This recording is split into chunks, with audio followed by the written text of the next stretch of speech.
mulai ngaji nasir kita pagi hari ini.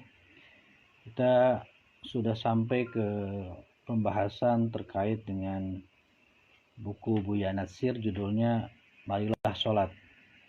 Ini adalah buku utuh yang ditulis oleh beliau pada saat beliau masih sekolah di AMS di Bandung di bawah bimbingan Tuan Hasan, ya, seorang guru Persis, di mana beliau belajar lebih kurang selama 7 tahun membersamai dengan Hasan. Baik, bismillahirrahmanirrahim. Alhamdulillah, asyhadu an la ilaha illallah, asyhadu anna Muhammadar Rasulullah. Kita bersyukur pagi ini Allah masih memberikan rezeki, kesempatan kepada kita, kesehatan, kekuatan, sehingga pagi ini kita bersama-sama bisa menunaikan kewajiban menuntut ilmu, khusus terkait dengan buah pikiran Dr. Muhammad Nasir. Dan pagi ini kita akan coba mendaras buku Marilah Sholat yang ditulis oleh beliau. Awal-awal beliau mulai bergiat berkhidmat untuk umat saat beliau masih mengaji, masih berguru kepada Tuan Hasan secara langsung, Ustadz Hasan bin Ahmad atau Hasan, seorang guru Persis, lebih kurang selama 7 tahun, ya. Jadi kalau di pesantren kita sanawiyah 3 tahun, muallimin atau aliyah 3 tahun. Dulu di masa saya sebelum masuk sanawiyah masih harus masuk persiapan 1 tahun dulu, namanya tajhiziyah. Jadi samalah kira-kira kalau dalam usia waktu belajar 7 tahun dengan Pak Nasir ini. Hanya beda kualitas barangkali. Kualitas beliau luar biasa, belajar langsung kepada guru utama Tuan Hasan, dan kita saksikan seperti apa beliau di kemudian hari. Dan sebagaimana kita tahu bahwa saat itu lulus AMS beliau sebenarnya punya kesempatan karena nilainya sangat bagus, ya. Punya kesempatan untuk mengambil beasiswa di Belanda atau di Jakarta.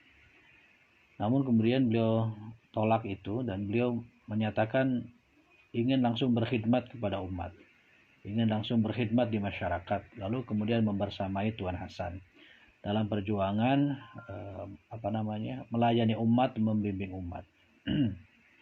Dan sewaktu beliau masih sekolah di AMS itulah beliau punya kegelisahan melihat siswa-siswa yang sekolah di Belanda, anak-anak pribumi, tapi kemudian jauh dari agama. Karena sekolah-sekolah Belanda jelas tidak menyediakan pelajaran agama Islam, bahkan cenderung dijauhi. Anak-anak pribumi sekolah nggak kenal sholat, nggak kenal ibadah lain, jauh dari keimanan. Maka beliau gelisah, beliau merasa khawatir akan masa depan agama bagi mereka itu. Di bawah bimbingan Tuan Hasan lah beliau kemudian menulis salah satu buku, selain buku-buku yang lain terkait dengan puasa, terkait dengan zakat dan yang lain. Setidaknya beliau memberikan wawasan ibadah-ibadah formal, ibadah-ibadah ritual kepada kawan-kawannya di AMS gitu yang seusia. Nah, salah satu yang ditulis oleh beliau adalah buku Marilah Sholat ini. Sayang saya punya buku kopiannya, yang aslinya saya lupa entah di mana buku itu disimpan. Jadi ini buku diterbitkan oleh media dakwah di bawah Dewan Dakwah Islamiyah Indonesia, Marilah Sholat, yang sejatinya awalnya berbahasa Belanda buku ini, ya. Kom tot het gebed.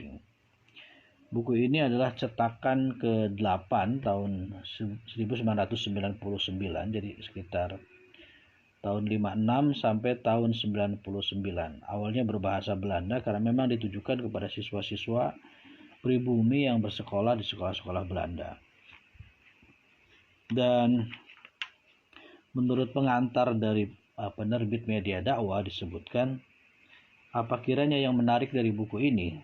Menurut hemat dari penerbit, buku ini benar-benar ditujukan kepada suatu golongan pembaca tertentu, yakni mereka yang mempunyai pengetahuan umum yang lanjut atau kaum terpelajar, akan tetapi masih sangat awam mengenai pokok ajaran Islam, termasuk di dalamnya mengenai seluk-beluk sholat atau sembahyang. Ini di pengantar Februari tahun 1981. Menariknya kalau kita mendapati buku-buku pelajaran tentang sholat, buku-buku panduan sholat, itu kita langsung diajak masuk untuk membaca dan mengetahui bagaimana praktek dan bacaan sholat itu, ayatnya maupun hadis-hadisnya gitu. Sebagaimana umumnya kita lihat. Tapi Pak Nasir menulis buku Marilah Sholat ini yang memang tujuannya adalah untuk mengajarkan sholat dan mengajak sholat kepada sebayanya di sekolah-sekolah Belanda saat itu.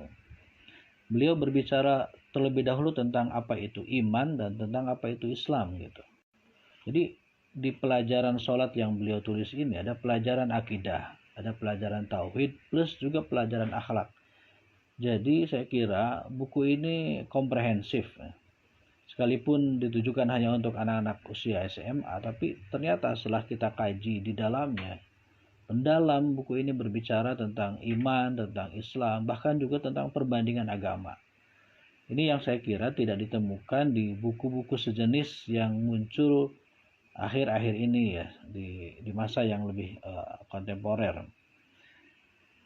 Di daftar isinya buku ini bab pertama itu membahas tentang iman. Subbabnya jelas rukun-rukun iman, percaya kepada Allah, malaikat, kitab-kitabnya, rasul-rasul, hari akhirat, dan qada dan qadar.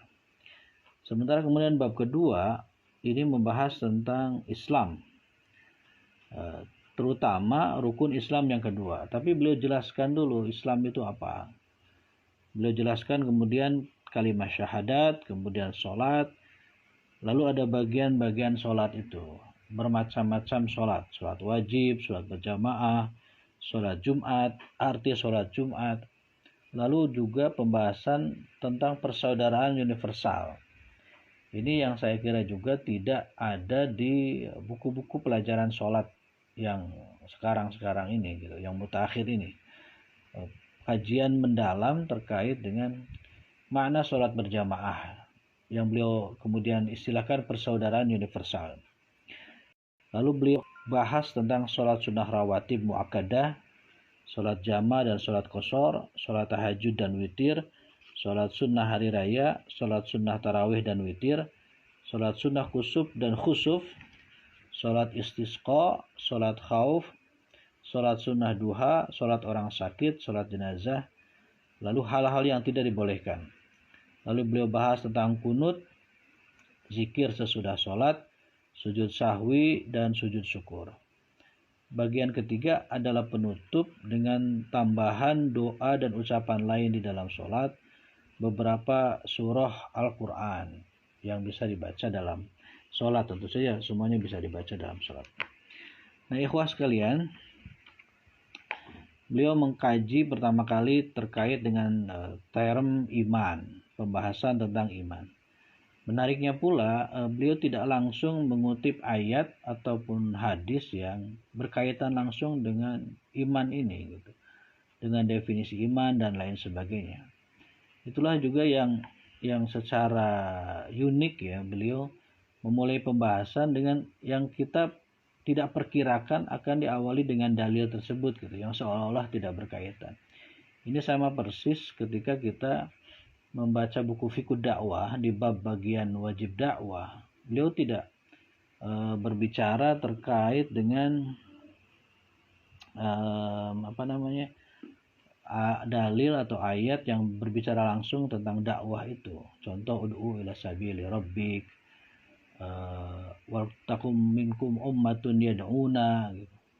Tidak langsung ayat itu yang beliau kutip, tapi justru ayat Ali Imran 110 contohnya. Kuntum khairu ummah, kalian adalah umat terbaik.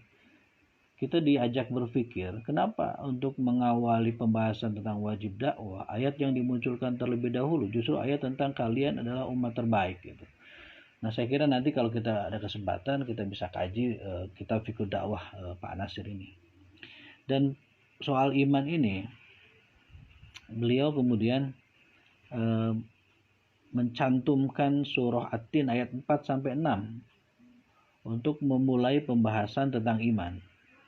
Laqad khalaqnal insana fi ahsani taqwim tsumma radadnahu asfala safilin illa alladzina amanu wa amilus shalihat falahum ajrun ghairu mamnun. Jadi beliau bahas tentang itu dulu, bahwa manusia dijadikan dalam sebaik-baik penciptaan, lalu ia dikembalikan ke tingkatan yang paling rendah, dia masuk ke neraka, kecuali orang-orang yang beriman dan beramal soleh. Menurut ajaran Islam, kata beliau, manusia dilahirkan suci dan dilengkapi dengan potensi kemanusiaan yang mulia.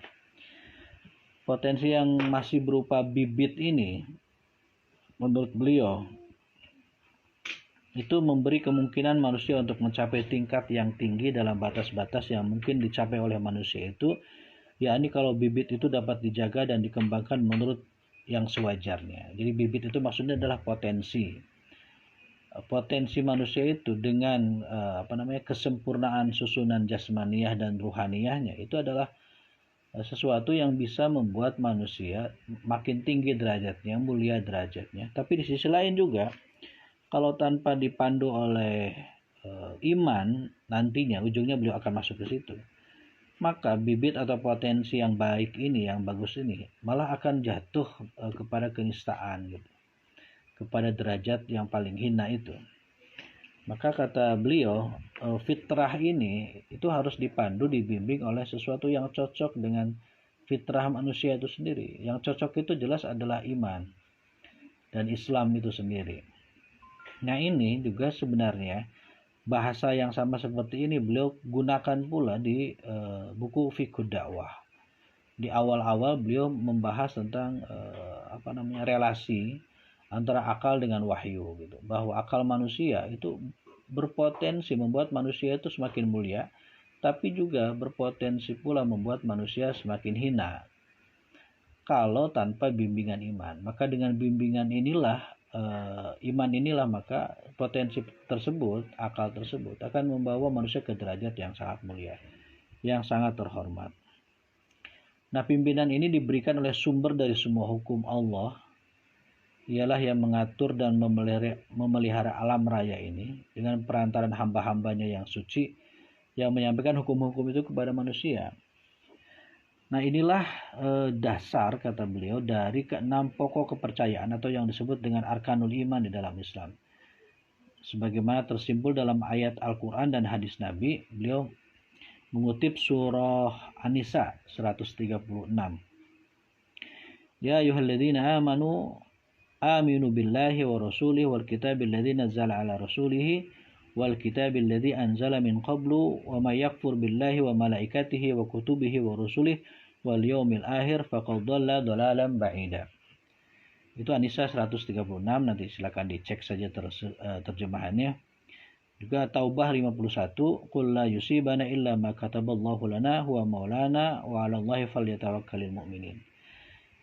Atas suatu pertanyaan, apakah pengertian iman itu? Nabi menjawab, al-imanu an tu'mina billahi wa malaikatihi wa kutubihi wa rusulihi wal yaumil akhir wa tu'mina bil qadari wa khairihi wa syarrihi. Jadi beliau cantumkan itu, dan kesimpulan dari ayat dan hadis-hadis tersebut ialah seorang muslim harus mempunyai keenam pokok kepercayaan itu. Iman kepada Allah, malaikat Allah, kitab-kitab Allah, para rasul Allah, pada hari kemudian, dan iman kepada qada dan qadar yang baik, iman kepada qadar yang baik maupun yang buruk. Itu ringkasan dari apa yang beliau bahas terkait dengan iman. Beliau juga bahas tentang penjelasan masing-masingnya dari rukun-rukun iman itu. Percaya kepada Allah Subhanahu wa taala, percaya kepada malaikat, secara ringkas tentu saja, karena memang ditujukan kepada anak-anak seusia SMA, teman-teman beliau. Percaya kepada kitab-kitab Allah. Yang menariknya adalah pembahasan di buku ini, salah satunya adalah pembahasan terkait dengan percaya kepada kitab-kitab Allah Subhanahu wa taala. Beliau perbandingkan gitu dengan kepercayaan agama lain. Dalam rangka apa? Tentu saja dalam rangka menguatkan kepercayaan kita, beriman kita kepada kitab-kitab Allah Subhanahu wa taala. Beliau menyebutkan di halaman 19, walaupun demikian seorang muslim tahu pula kitab-kitab suci yang di dalamnya terkumpul wahyu ilahi itu, sebagian besar dari kitab suci yang telah diturunkan sebelum Al-Quran dalam perjalanan masa dan abad telah dirusakkan oleh tangan-tangan manusia. Beliau berikan contoh terhadap Injil umpamanya. Maka bukan kaum muslimin saja, tapi pengikut Injil yang pandai pun mengakui dengan terus terang Injil tersebut tidak semua ayat-ayatnya yang ada sekarang memuat wahyu ilahi yang suci. Dalam komentarinya Demelov MA itu diterangkan bahwa dia seorang sarjana Kristen ya. Dia berkata kita jangan menganggap Injil itu sebagai kitab yang betul-betul suci yang pengarangnya Tuhan sendiri memakai tangan dan otak manusia sebagaimana kita mempergunakan mesin tulis. Ilmu mereka, penulis-penulis Injil itu tidaklah mungkin menyebabkan berhentinya peranan pribadi-pribadi mereka juga. Ia tidak dapat menghilangkan perbedaan antara ajaran dan sifat-sifat keinginan dunia mereka yang tidak dapat terlepas. Nah itulah beliau kutip gitu. Termasuk beliau kutip ensiklopedia Biblika yang meneriakkan suatu suara kekecewaan ketika menggambarkan kehidupan Nabi Isa alaihissalam gitu dan lain sebagainya. Nah ini beliau ambil untuk memperkuat keyakinan kita terhadap Al-Quran Al-Karim agar kemudian kita tidak berlaku dan berbuat seperti umat-umat terdahulu. Beliau kutip kemudian surah Al-Imran ayat 78 terkait hal ini.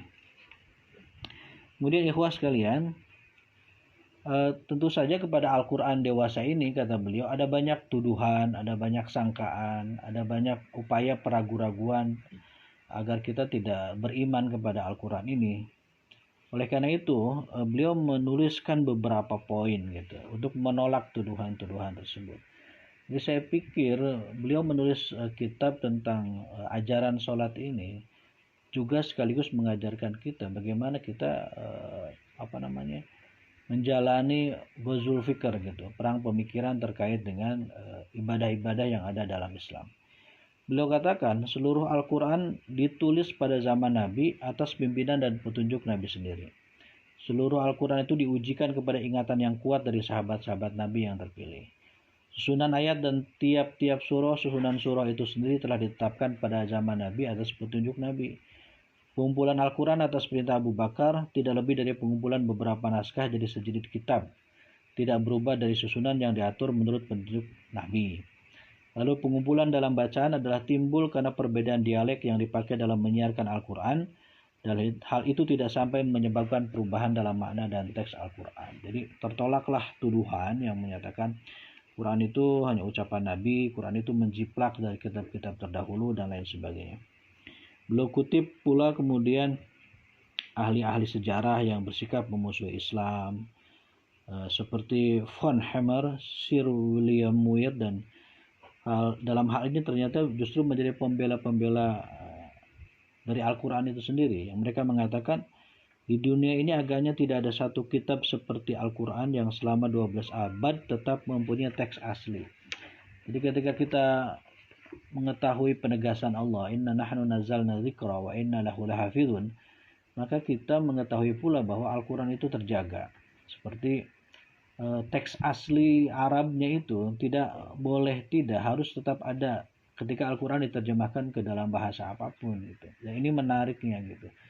Dalam kitab-kitab yang lain, agama lain, itu teks aslinya yang tidak ada sehingga tidak bisa dikonfirmasi benarkah terjemahannya atau tidak gitu. Terjemahan ini ke dalam bahasa ini, ke dalam bahasa itu. Sementara Al-Quran, teks Arabnya yang asli dari awal sampai sekarang itu mesti ada. Sehingga ketika ada keliru terjemah bisa dikonfirmasi kepada ayatnya, benarkah terjemahan ini gitu. Ini satu bukti bahwa Allah menjaga Al-Quran.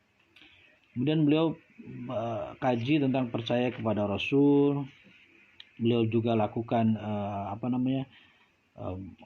muqaranatul aqaid gitu. Perbandingan akidah, bagaimana kepercayaan kita terhadap para nabi, kepercayaan kita terhadap Nabi Isa alaihissalam gitu dan sebagainya.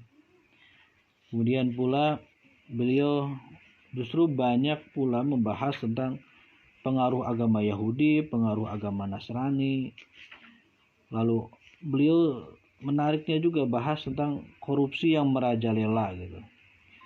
yang kerusakan nilai dari kemurnian perjanjian lama, perjanjian baru, sekedarnya sudah kita uraikan. Jadi korupsi dalam bentuk mengkorup ayat gitu. Sehingga kemudian terjadi kekeliruan-kekeliruan. Lalu dari masa agama Yahudi, agama Kristen itu lain sebagainya, datanglah juru pengubah itu Rasulullah Muhammad SAW untuk membereskan semua kekeliruan dan penyimpangan-penyimpangan dalam kepercayaan agama-agama terdahulu gitu. Nah, inilah Rasulullah Muhammad SAW. Cukup panjang beliau bahas ini, bagaimana peran seorang anak gurun pasir, istilah beliau, Nabi Muhammad SAW, yang pada awalnya sebuah komunitas yang sangat tidak diperhitungkan, yang kemudian dianggap komunitas rendah para penduduk Arab itu, tetapi kemudian dengan munculnya, hadirnya seorang Rasul utusan Allah Subhanahu wa Ta'ala, bangsa itu bisa bangkit, lalu kemudian bisa membangun peradaban yang luar biasa. Beliau kemudian membahas tentang percaya kepada hari akhirat dan kepada qada dan qadar. Lalu di bab kedua, beliau bahas tentang Islam serba singkat ya. Beliau nyatakan bahwa Islam itu artinya damai. Secara bahasa artinya damai. Juga berarti menyerahkan diri dalam hal ini, yaitu menyerahkan diri jiwa dan raga seluruhnya kepada kehendak ilahi. Seorang muslim ialah seorang yang mematuhi dengan sesungguhnya akan segala suruhan Allah serta menjauhi larangan-larangannya, baik yang berkenaan dengan kewajiban terhadap Allah ataupun terhadap manusia. Ajaran ini adalah ciri yang terpenting dari ajaran Islam itu sendiri. Beliau menegaskan harus diinsafi, kata beliau. Menyerahkan diri kepada Allah tidaklah mengandung sedikit pun jua untuk menjauhkan diri dari kewajiban-kewajiban terhadap manusia. Umumnya memutuskan perhubungan dengan manusia untuk sebagai biasa disebut orang memisahkan diri dari hal-hal keduniaan guna mencari perhubungan dengan ilahi. Maksudnya apa? Maksudnya Islam itu tidak mengenal kependetaan gitu. Bahwa kalau ingin dekat dengan Tuhan, kita harus bertapa, menjauhi kehidupan dunia, kita masuk ke gua, kita menyendiri ke hutan, lain sebagainya. Islam tidak mengenal begitu. Kita bisa dekat sekali dengan Allah, hablum minallah, tapi nggak boleh melepaskan diri kedekatan kita dengan manusia gitu. Nah, inilah hakikat dan karakter Islam yang luar biasa. Jadi kata beliau, karena Islam bukanlah agama pertapaan untuk kepuasan diri dan jiwa sendiri atau agama yang mengandung renungan-renungan suci yang egoistik. Suatu agama baru dapat menjadi pedoman bagi umat manusia apabila agama itu mengandung ajaran yang mendorong kepada kemajuan umum untuk menaikkan tingkat kemanusiaan pemeluk-pemeluknya. Jadi suruhan-suruhan, kata beliau, larangan-larangan ditujukan ke arah melatih pemeluknya agar hidup menurut yang sewajarnya sebagai manusia. Jadi Islam tidak menentang atau bahkan menghilangkan fitrah manusia sebagai makhluk sosial untuk bergaul, bermasyarakat gitu. Sehingga pemeluknya itu dapat mencapai tingkat yang mungkin dapat dicapai oleh manusia. Itulah adalah agama yang demikian itu, Islam ini. Maka beliau kemudian bahas satu demi satu rukun Islam yang sebenarnya sayang sekali kalau dilewatkan, tidak kita bahas, tapi karena waktu kita terbatas, saya kira kalau kita miliki bukunya kita bisa kaji langsung secara lebih mendalam. Nah, kita masuk kepada inti daripada buku ini. Beliau membahas tentang sholat. Ayat yang pertama kali beliau kutip adalah Al-Ankabut ayat 45. Utlu ma uhiya ilaika minal kitabi wa aqimis sholata inna sholata tanha 'anil fahsya wal munkar wa la dzikrullahi akbar wallahu ya'lamu ma tasna'un. Ini juga menariknya. Beliau memulai kajian tentang sholat dengan ayat ini gitu. Tidak dengan ayat-ayat yang umumnya dipakai terkait dengan kewajiban mendirikan sholat itu. Maka beliau katakan rukun Islam yang kedua ialah sholat agar kepercayaan tentang adanya Tuhan yang telah diikrarkan dengan syahadat tidak hanya merupakan teori yang hampa, dan agar kepercayaan beserta ikrarnya itu menjadi tenaga hidup dalam kehidupan manusia, maka perlulah adanya perhubungan yang teratur antara manusia dengan Tuhan. Sembahyang dalam Islam itu bukanlah suatu upacara. Nah, di masa beliau tentu saja menyebut sholat masih lazim dengan sembahyang ya. ada keterpengaruhan bahasa, karena kan sebelumnya ada Hindu dan Buddha, tetapi kan maknanya, nilainya adalah sholat itu sendiri. Jadi sembahyang dalam Islam itu bukanlah suatu upacara yang harus dilakukan paling banyak setengah hari dalam tiap-tiap 7 hari, tapi ia adalah suatu tempat berlindung yang tidak mengecewakan bagi seorang muslim, yaitu suatu keadaan tempat ialah lebih banyak dapat mengumpulkan tenaga sudah keributan dan kegelisahan hidup sehari-hari, sehingga ia lebih tabah untuk meneruskan perjuangan hidup selanjutnya. Nah, kemudian beliau bahas terkait dengan bagaimana penting dan fungsinya sholat itu. Lalu beliau bahas bagaimana mulai melaksanakan sholat. Nah, ini baru masuk ke praktek gitu. Praktek bagaimana menjalankan dan menegakkan sholat itu. Beliau awali dengan persediaan untuk sholat. Yang pertama, toharoh atau bersuci. Beliau kemudian jelaskan bagaimana toharoh itu, bagaimana cara bersuci itu. Lalu beliau jelaskan hadas kecil dan bagaimana cara mensucikannya. Lalu beliau jelaskan tentang cara berwudu. Cara berwudu ini yang wajib kata beliau, pertama membasuh muka seluruhnya, kedua membasuh kedua tangan sampai ke siku, tiga menyapu kepala, empat membasuh kaki sampai mata kaki sampai ke sikunya, sampai ke mata kaki. Ini yang wajib kata beliau. Sementara yang sunnahnya itu dalam membaca basmalah, urutan pertama bagi beliau. Lalu membasuh tangan sampai pergelangan 3 kali, membersihkan mulut dengan air, sebaiknya memakai gosok gigi, lalu bersihkan lubang hidung dengan air. Selesai itu barulah dibasuh muka antara kedua telinga dan dari puncak dahi sampai ke dagu 3 kali. Lalu basuhlah tangan kanan, tangan kiri 3 kali. Lalu sapu kepala seluruhnya dengan telapak tangan yang sudah direndamkan ke air, dan teruskan dengan telunjuk ke dalam telinga yang empu jari di luar telinga dari bawahnya sampai ke atas 1 kali saja. Ya, tentu saja ini sesuai hadisnya yang beliau dapatkan didikannya dari Tuan Hasan. Sampai kepada selesai lalu berdoa, asyhadu an la ilaha illallah wahdah la ilaha illallah wahdah la syarikalah wa asyhadu anna muhammadan abduhu wa rasuluh. Lalu beliau bahas tentang air wudhu, hadas besar dan cara mensucikannya, lalu tayamum terkait pakaian, lalu sholat wajib beliau bahas, ada sholat subuh, sholat zuhur sampai sholat subuh lagi ya. Beliau kemudian bahas terkait bagaimana praktek-praktek ibadah sholat itu dari mulai takbir sampai dengan mulai salam. Lalu beliau bahas terkait dengan sholat berjamaah. Sholat berjamaah ini ada azan jelas, ada iqomah di awal. Di iqomah ini beliau menggunakan 2 kali takbir ya, 2 ulangan. Allahu Akbar, Allahu Akbar. Jadi saya tidak tahu apakah dulu Hasan mengajarkan iqomah itu dengan 2 kali pengulangan takbirnya, Allahu Akbar, Allahu Akbar. Karena di kalangan persatuan Islam dikenal takbirnya kalau iqomah itu 1 kali, Allahu Akbar, asyhadu an la ilaha illallah dan seterusnya. Tapi beliau Pak Nasir ini menyebut menuliskan takbirnya 2 kali, Allahu Akbar. Tapi itu nggak prinsip, dua-duanya boleh kita lakukan. Beliau juga berikan beberapa peringatan terkait dengan catatan-catatan dalam persoalan sholat ini, bagaimana seharusnya dilakukan. Salah satunya adalah contoh, dalam Islam tidak ada kelas ulama, kelas pemimpin dan sebagainya. Seorang muslim manapun juga boleh tampil ke muka sebagai imam atau muazin asal mencukupi syarat-syaratnya. Itu catatan beliau, peringatan beliau. Dan beberapa hal yang lain. Beliau bahas sholat Jumat, lalu dari mulai khutbah, sholatnya, syarat-syarat khutbah, apa kewajiban dari pendengar, apa surat yang dibaca. Beliau bahas arti sholat Jumat dan fungsi masjid bagi kehidupan sosial kita.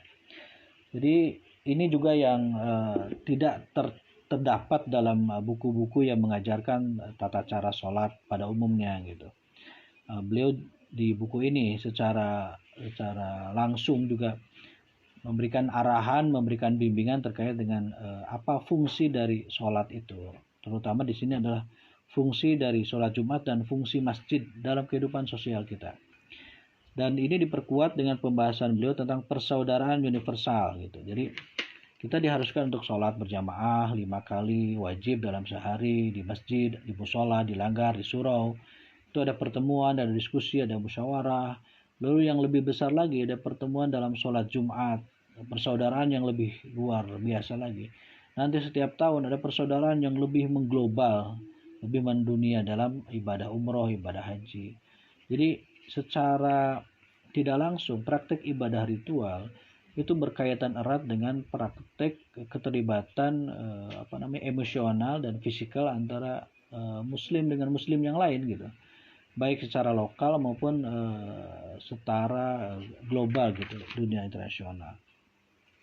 Saya kira menarik kalau kemudian kita bisa baca pembahasan beliau cukup panjang terkait dengan persaudaraan universal ini. Beliau juga meminta, karena memang pada saat itu sholat Jumat itu masih terbatas, sehingga siswa kadang tidak bisa melaksanakan sholat Jumat. Beliau menginginkan agar sekolah-sekolah itu mengadakan sholat Jumat sendiri di sekolahnya gitu, sehingga anak-anak itu tidak terlewatkan sholat Jumatnya, juga anak-anak langsung terbimbing dengan khutbah Jumat yang diberikan.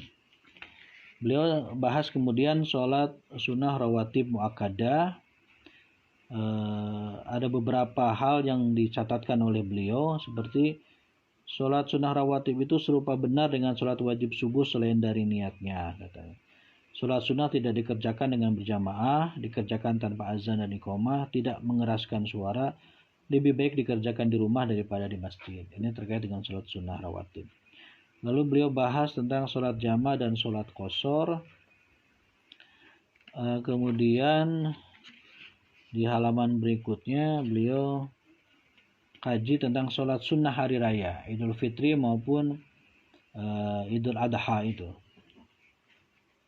Sholat sunnah tarawih dan witir beliau ajarkan, beliau katakan tentang sholat tarawih itu adalah sebenarnya sholat tahajud yang dilakukan selama bulan puasa Ramadan. Jadi beliau berpendapat, pemahaman fikih beliau, sholat tarawih adalah sholat malam, sholat tahajud yang dikerjakan di bulan Ramadan. Jadi tidak ada sholat tahajud setelah sholat tarawih.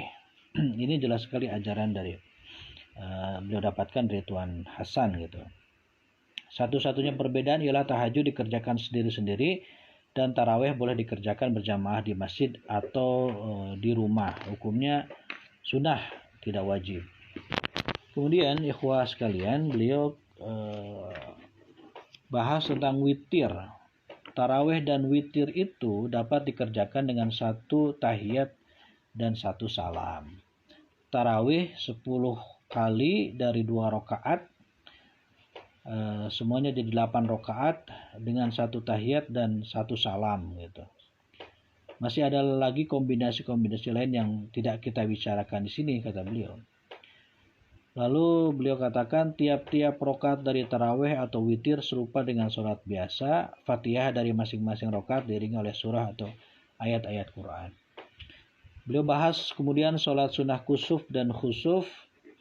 Beliau juga berikan wanti-wanti agar kita menghindarkan diri dari tahayul-tahayul dan khurafat terkait dengan kejadian gerhana. Ini pelajaran akidah dari beliau, agar tidak mengaitkan gerhana dengan ketahayulan dan khurafat-khurafat yang masih ada di masyarakat.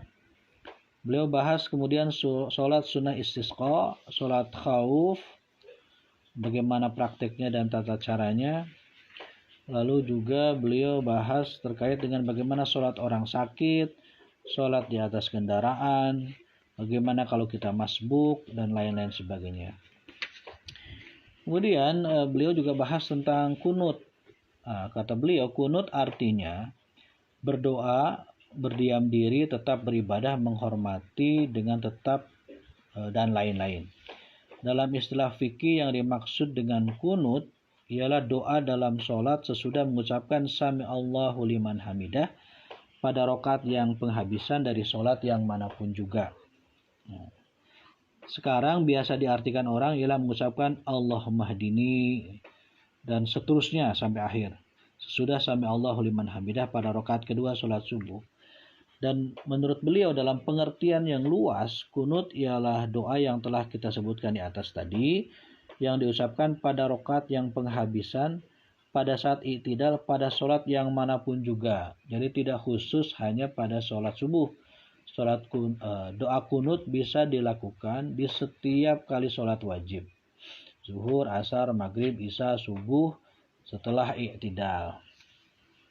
Jadi doa ini hanya boleh diucapkan dalam waktu kesusahan yang besar atau dalam keadaan yang mendesak sekali, dan doa bergantung kepada keadaan-keadaan yang terjadi. Jadi tidak tetap. Doa itu diucapkan dengan bahasa Arab dari antara doa-doa yang diajarkan Nabi. Bagi orang yang tidak tahu berdoa dalam bahasa Arab, baiklah berdoa dengan hati saja, kata beliau. Lalu beliau bahas tentang zikir sesudah sholat. Beliau mengajarkan ada astagfirullah 3 kali, lalu kemudian Allahumma antas salam, wa minkas salam, lalu kemudian subhanallah 33 kali, alhamdulillah 33 kali, Allahu akbar 33 kali, lalu yang penghabisan dibaca 1 kali, kata beliau, la ilaha illallah wahdahu la syarikalah, lahul mulku wa lahul hamdu wa huwa ala kulli syai'in qadir. Lalu ada sujud sahwi, sujud syukur yang beliau ajarkan, sujud tilawah, dan terakhir adalah kata penutup dengan nasihat-nasihat yang beliau kemudian tambahkan. Ya, saya kira itulah ikhwah sekalian, gambaran kasar ya, gambaran umum dari isi buku Marilah Sholat yang beliau tulis utuh untuk kawan-kawannya, untuk generasi muda saat itu, agar mereka tidak tenggelam dalam pelajaran-pelajaran di sekolah-sekolah Belanda yang jelas-jelas tidak mengajarkan pelajaran-pelajaran Islam, apalagi mengajarkan praktek sholat di sekolah. Beliau khawatir, beliau gelisah, mereka tidak menjalankan ibadah sebagaimana muslim pada umumnya, padahal mereka beragama Islam. Khawatir kemudian mereka makin terseret jauh dari Islam, lalu kemudian malah jadi para pembenci Islam. Nah, beliau hadirkan buku ini khusus untuk mereka, agar mereka tidak jauh dari Islam dan mau melaksanakan ibadah di dalam Islam itu sendiri, meskipun mereka sekolah di sekolah Belanda pada saat itu. Nah, saya kira itulah kita pada pagi hari ini. Kita juga nanti insya Allah esok hari lanjutkan di jam sama, kurang lebih pukul 5.30 ke karya Pak Nasir yang lain. Dan ini ada Kang Romiz ya, tapi nggak apa-apa, nanti kita bisa tiktokan lagi besok. Kawan-kawan bisa mengulang materi ini di channel YouTube Natsir Corner. Kalau kawan-kawan membutuhkan buku-buku yang ditulis oleh Buya Natsir, bisa follow akun Instagram Natsir Corner. Itu nanti akan ada kawan kita pula yang membantu kawan-kawan ikhwas sekalian. Baik, demikianlah, jazakumullahu khairan kasiran. Kita bertemu kembali esok hari pada jam 5.30 waktu Indonesia Barat. Hadanallahu wa iyyakum ajma'in. Assalamualaikum warahmatullahi wabarakatuh.